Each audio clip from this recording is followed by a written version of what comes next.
But then again, you go into that space and tap into that space, even to have a glimpse of that for a blink of the eye, although that space do not exist within the blink of the eye, the blink of the eye is existing in that space. Okay, so just experience that for a second or more. You totally differentiate yourself with what is being experienced, and Satori takes birth, and your story for a moment relaxes. And this is the doorway. These are the glimpses that we talked about. And when you recite Japji, every time the breath stops, this is what you are tapping into. This is what you are tapping into. Your Satori, beyond your story. When the breath stops, if you inhale and you completely recite the mantra, you are completely available. Your consciousness, your awareness is there. And as you stop the breath, and if you're fully aware, that is a stoppage, and that stop is called the rahau, the pause. And from that is the doorway from which it's a small, but when you are able to tap into this and this is actually existing in this. From the perspective of this and this looks like a blink of the eye. Same thing for your heartbeat. Your heartbeat, in between, there's a time when both the first heartbeat and the second heartbeat collapses. And there's a stoppage of the heartbeat. Now, it seems that there's a small point between the two heartbeats. But no, once you assess this, you realize that the two heartbeats are happening inside this. The heartbeat, the movement is there because something here is not moving. And this is the Shunya within which everything is contained. And you every blink in between, there's this space. Your every breath in between, there's this space. Your every heartbeat in between, this space. Your thoughts in between your space. Your every experience, it is not happening like that. All your experiences from birth to death, they are not happening like this. They're coming and going. Every time it goes, a new experience comes. It can be your awakened state, it can be your dream state. This point is that this is the secret point. This is the Shunya. And it is this Shunya which contains everything. And back to the first sutra. I have shown myself so many times that you keep missing me. And Rumi says, I'll meet you where the story ends. So every moment when this happens, the universe is missing you, meeting you. The lover comes. Okay, the beloved comes because the lover is longing. The beloved comes, knocks the door. But then it happens so fast that the lover who is waiting from infinity, when the beloved will come, oh, the beloved has not come. Oh, the beloved has not come. Waiting for infinity. But the beloved is knocking your door at the end of your every experience. And this is not a philosophy, my friends. You understand? This is experience. Your every moment experience. The every moment. This is the only experience because the beloved is knocking on the door. You are experiencing what you're experiencing, and you keep missing. And the moment you just drop the movements between the two, and you catch hold of either your breath, okay, or either your vision, or either Suniye. Let me dive deeper. And I know we are beyond time, but whatever.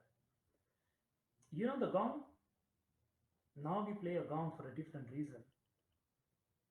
But gong was used by the progressive path to dive into the unknown through hearing. Now, what happens when you knock or beat the gong? Okay, the moment you strike the gong, the sound is born. And when the sound is born, you become so aware that you are with your awareness, okay, your hearing, your Suniye stays with the gong. And it follows that sound to its most subtle, you understand? Most subtle and subtle and subtle until you cannot hear it. Until you cannot hear it.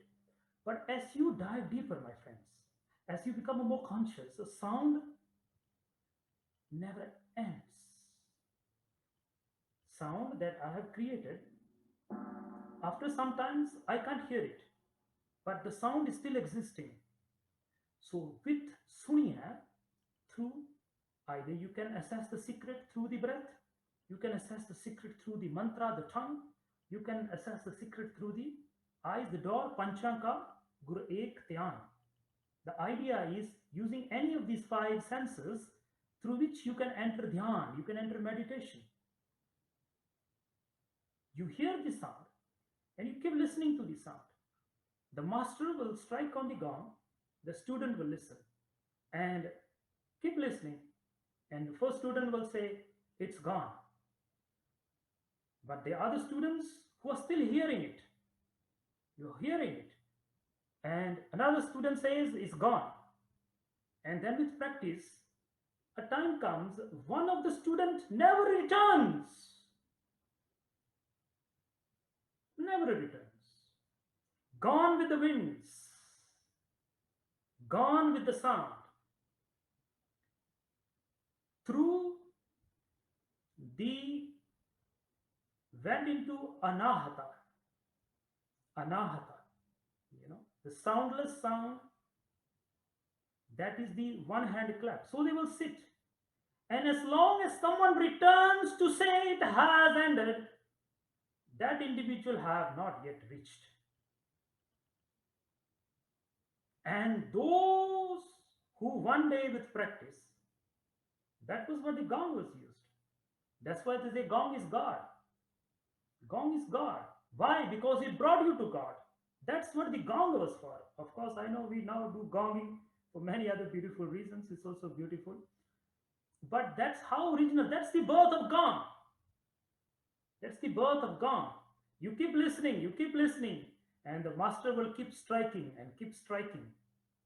It's not that he will bang after one after the other, one after the other. We do that. It is his own beauty, but that's not what the gong was for.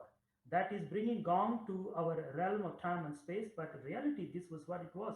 Master in such a conscious strike, who has become alive, he will add the aliveness to its movement, and you strike the gong, and that gong became the sound of God, the sound of the anahata. And then a seeker listens to that which was expressed through Suniya, Siddha, Peer, Suranath, kept hearing. And with practice, every day the student will return and say, it ended. Master will say, no, where the sound ends, where the road ends, I will meet you there. And he say, how come, beloved, you don't meet me? The road ends. And the master say, no, the road doesn't end. Keep going. And then with practice, with the progressive path, with time, a time comes when the student or when the seeker never returns. कोई मंजिल की क्या खबर लाए, काफिला जो भी गया नहीं आया. How can the road map to the beloved be revealed? Whoever walked on this road never returned, never returned, never returned. Those who know, they speak not, and those who speak, they know not. बिखा बात अगम की कहन सुनन की नाहे, जो जाने सो कहे नहीं, जो कहे सो जाने नाहे. Those who know speak not, and those who speak, they know not. So those who have reached, they never come back. And that's why it's called Shunya. That is called Shunya. As long as you come back, it's not Shunya. As long as the same person comes back, it's not Shunya. Then when the reforming happens, that is when the cocoon breaks, and that which was in progressive path disappears and something new comes.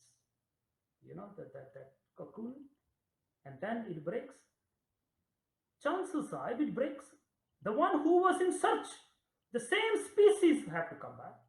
But the one who comes back flying, it's a total different species. It has wings. It's now able to fly. It's a different entity altogether. It's a different being altogether. Know that the beloved is known. Those who do not return. So blessings to you.